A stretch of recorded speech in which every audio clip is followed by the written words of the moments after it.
আমরা যে কতটা বোকা সেটা যদি আমরা জানতে পারতাম তাহলে সত্যিই অবাক হতাম নিজেকে দেখে।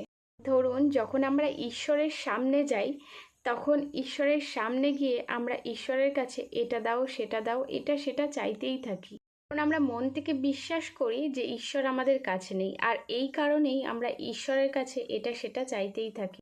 কিন্তু একবার আপনার নিজের হৃদয়ে হাত দিয়ে বলুন তো, আপনার হৃদয়েই আছে আপনার ঈশ্বর, আপনার অন্তরে বসে আছে।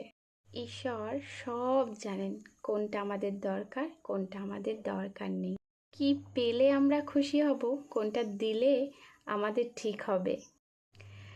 আর সেই হিসাব করেই ঈশ্বর আমাদের সব কিছু দেন, কিন্তু আমরা তবু ঈশ্বরের কাছে এটা সেটা চাইতেই থাকি বোকার মতো।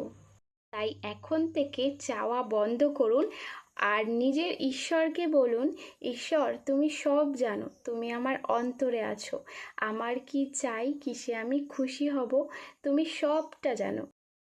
তাই যেটা আমার ভালো হবে তুমি সেটাই দিও।